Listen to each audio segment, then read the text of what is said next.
Acho que todo mundo, em maior ou menor medida, quer viver uma vida boa. Ninguém acorda um dia e diz: pô, cara, hoje eu quero ter um dia ruim. Eu não quero ser feliz, eu não quero emagrecer, eu não quero ganhar mais dinheiro.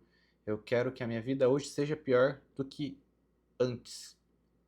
Mas ao mesmo tempo, eu vejo que existe uma dificuldade muito grande, não só de conquistar essa vida boa, mas de caminhar em direção a essa vida boa.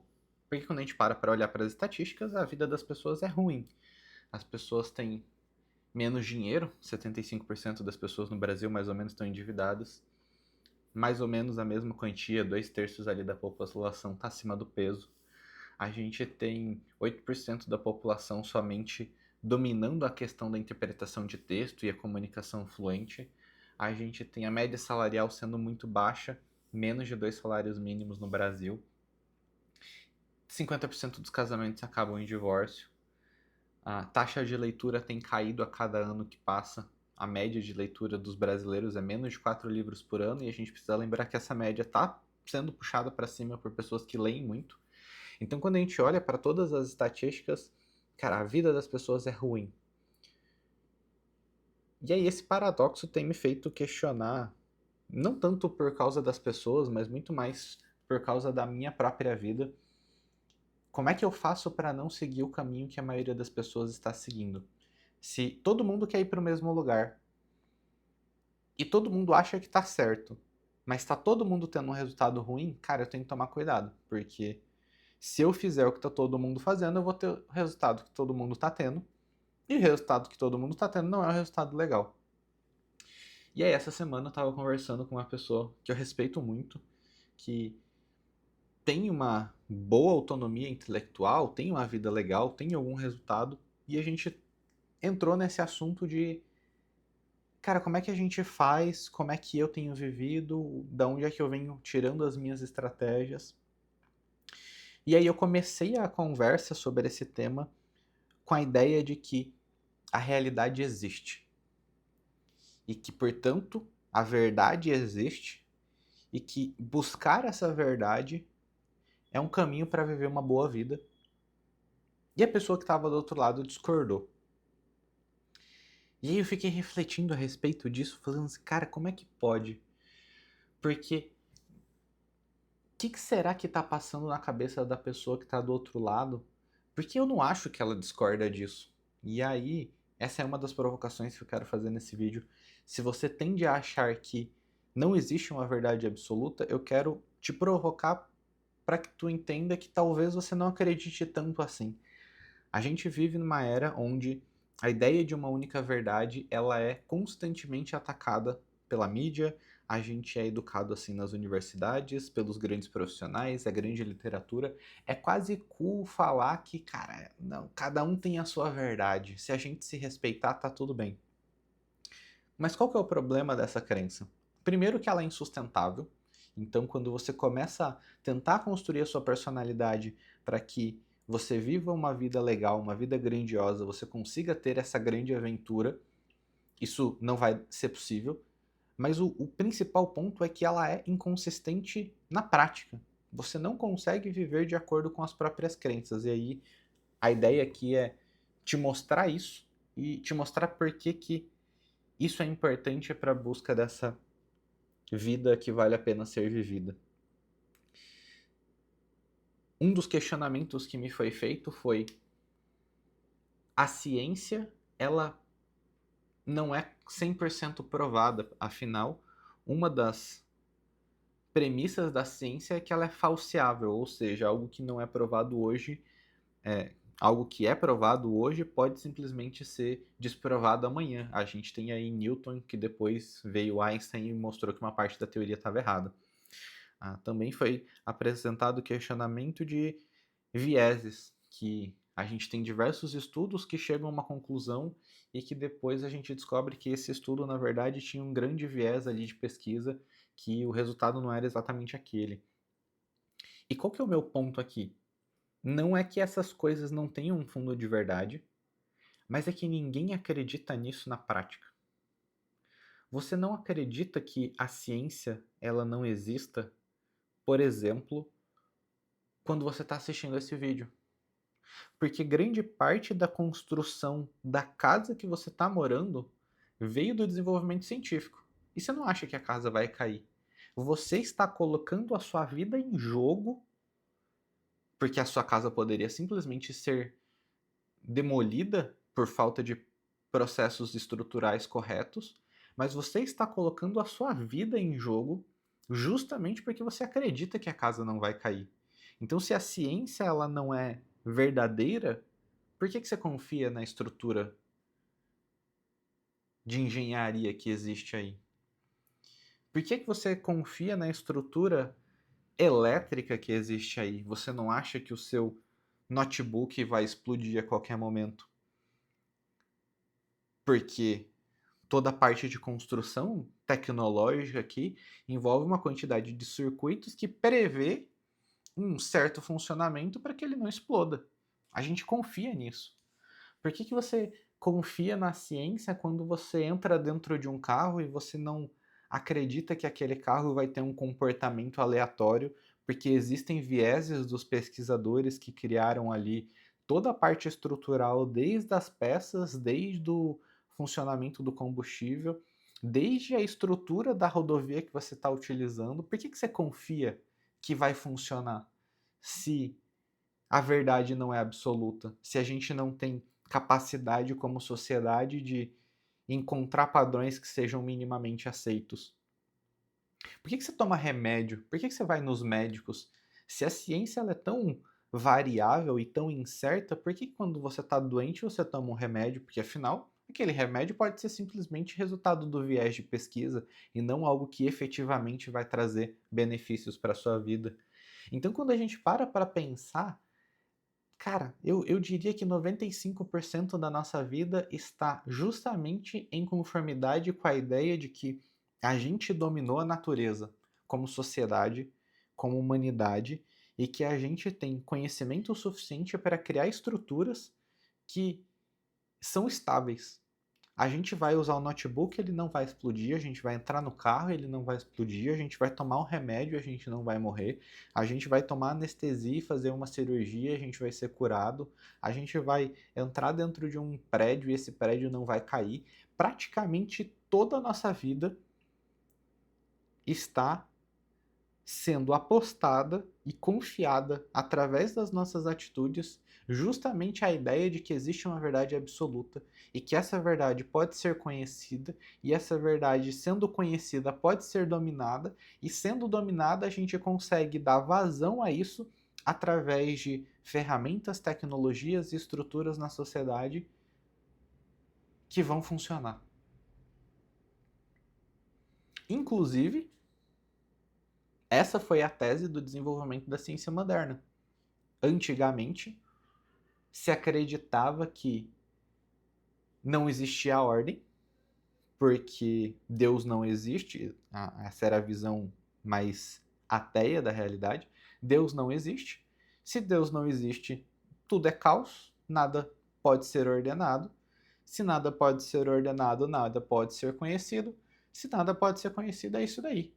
Cada um vive do jeito que quiser. Se você quiser comer um pouco de grama porque você tá com azia, ou se você quiser comer uma barata porque você tá com azia, você acha que vai resolver, vira ali sua cama pro sol e seja feliz, entendeu? E aí vem os cristãos e dizem, não, Deus criou a realidade. Se Deus criou a realidade, então a realidade precisa ter uma ordem que reflita essa intencionalidade do Criador. E então a gente pode conhecer essa ordem. Vamos tentar começar a criar uma estrutura de estudo ali, de parâmetros, para entender essa ordem e dominá-la.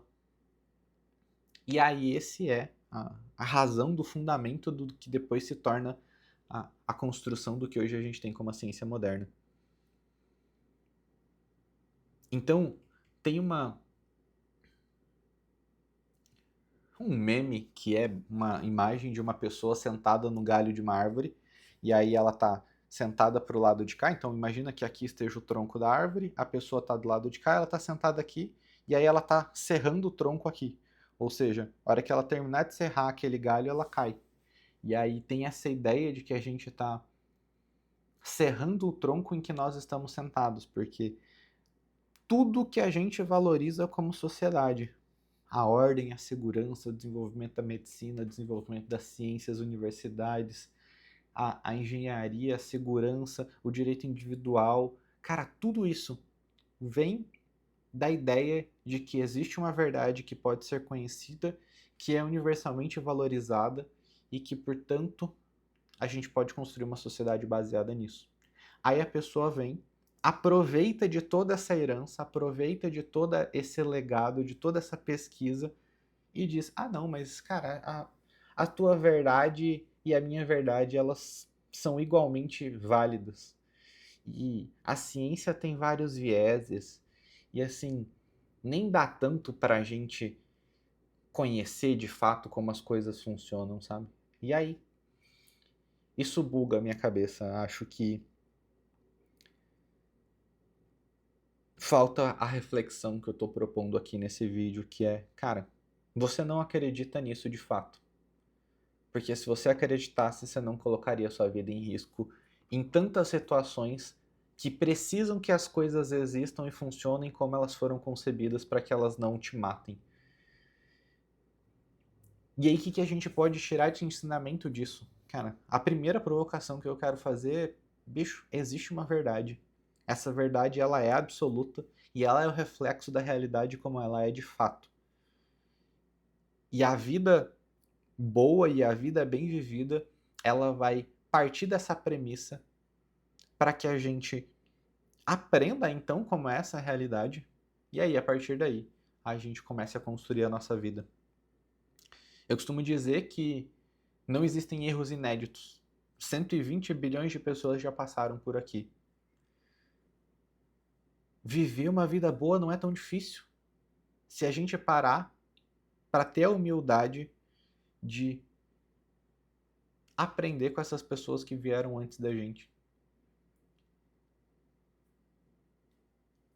Eu confesso que eu tenho medo de dizer algumas coisas, quase porque parece um pouco de arrogância. Dizer que eu sei a resposta para coisas que as pessoas estão tão desesperadamente buscando. Mas quando eu faço um raciocínio lógico de dedução de algumas coisas, a resposta parece simples.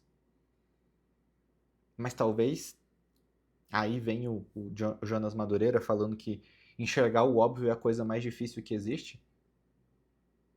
Gastei muito tranquilamente mais de 10 anos da minha vida refletindo sobre esses temas para enxergar coisas que agora eu olho e penso que são óbvias. Então talvez essa seja a forma de conciliar esses sentimentos aparentemente contraditórios. Mas, cara, pensa a respeito da felicidade. Hoje a gente tem uma sociedade que busca a felicidade com uma ênfase que não existiu em nenhum momento da história. Você acha que o cara na Idade Média estava preocupado com a felicidade? O cara precisava de comida, que senão ele ia morrer. A mulher dele estava lá com o filho pequeno, os filhos doentes, 5 filhos que ele teve, 2 já morreu. A menor das preocupações desse cara era a felicidade. E muito provavelmente ele era mais feliz do que a gente. Olha aqui a quantidade de índices que a gente tem, que cada ano que passa, a ênfase na felicidade aumenta, a ênfase nos tratamentos psicológicos, na terapia, na autoaceitação e nessa busca interior cada vez maior e as pessoas cada vez mais tristes. Será que é tão difícil assim entender o caminho para a felicidade? Assim, cara, o que a sociedade valorizou durante. Vamos partir da premissa. Essa é a reflexão que eu quero propor. A verdade existe, ok. Todas as pessoas estão aí. O que a gente valoriza? O que a gente sempre valorizou? Pô, um bom casamento. Um bom casamento, inclusive, é. Jonathan Haidt traz isso no A Hipótese da Felicidade, um baita livro para quem quer entender um pouco mais sobre a felicidade para ler. Inclusive, eu era muito cético em relação à ideia de ser feliz, porque, cara, todo mundo que eu vejo que tá buscando a felicidade parece que é meio besta, assim, sabe? Tá vivendo uma vida meio ruim. Então eu não quero ser feliz, eu vou buscar outra coisa, eu vou buscar a honra, o dever e o sacrifício. E aí eu entendi que, cara, a felicidade não é ruim, a gente pode ser feliz. Inclusive, eu sou muito feliz, muito mais feliz do que as pessoas que buscam a felicidade acima de qualquer coisa. Porque o problema não está na felicidade, o problema está em como a nossa sociedade atualmente busca felicidade. É uma felicidade quase hedonista, que é confundir a felicidade interior e plena com a busca dos próprios prazeres e a busca da vaidade e do egoísmo acima de tudo. E aí o Jonathan Haidt vai colocar ali que um dos principais previsores de felicidade é ter um bom relacionamento. Um relacionamento sólido e saudável que você vai levar pro resto da vida. A gente tem algumas pesquisas, vi essa semana uma pesquisa que, se você pega ali os escopos da sociedade, pessoas solteiras, pessoas casadas sem filhos, pessoas casadas com filhos, o índice de felicidade maior, adivinha? Pasme, uma grande descoberta científica.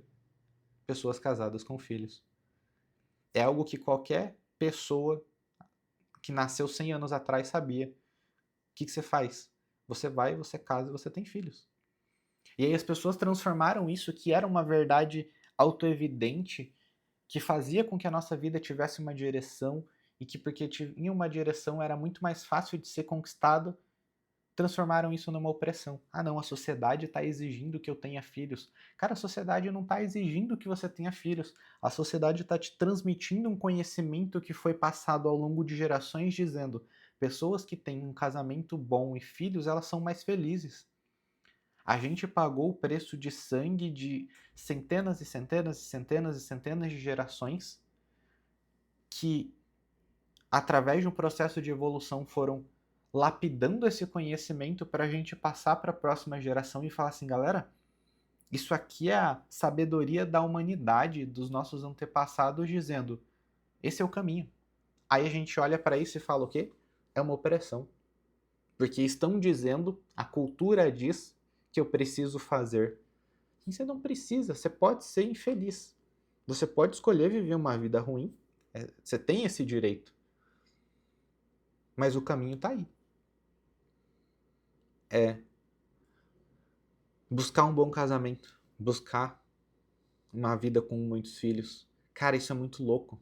Façam esse teste. Todas as pessoas que eu conto que eu e minha esposa queremos ter muitos filhos, que são mais velhas, elas falam: putz, se eu pudesse voltar atrás, eu acho que eu também teria tido mais filhos. Porque eu tive 2 por comodidade, eu fiquei com medo. Eu tive 3 porque, putz, eu achei que era muito caro, que era muito difícil, mas se eu pudesse voltar atrás, eu teria tido mais. Eu nunca conheci uma pessoa que chegou na idade adulta, ali depois dos seus 50, 60 anos, que falou pra mim, falou assim, puta, Rodrigo, tive um filho demais, sabia? Podia ter matado uns 2 ali daqueles que nasceu, porque, puta, não era, não é bom não. Todas as pessoas que eu converso dizem que poderiam ter tido mais filhos. É quase como se a quantidade de filhos estivesse diretamente relacionada à quantidade de felicidade que uma pessoa teria. E agora que meu primeiro filho nasceu, que vai fazer aí quase 2 meses, me parece uma verdade muito autoevidente também, que a felicidade esteja ligada aos filhos. E aí vem o cuidado do corpo, e aí vem a fidelidade, e aí vem a busca da religião, e aí vem a construção de bons relacionamentos e bons amigos, aí vem o sacrifício, o dever e a busca pela excelência e o domínio da atuação profissional. E aí você começa a olhar para coisas que, cara, são muito simples.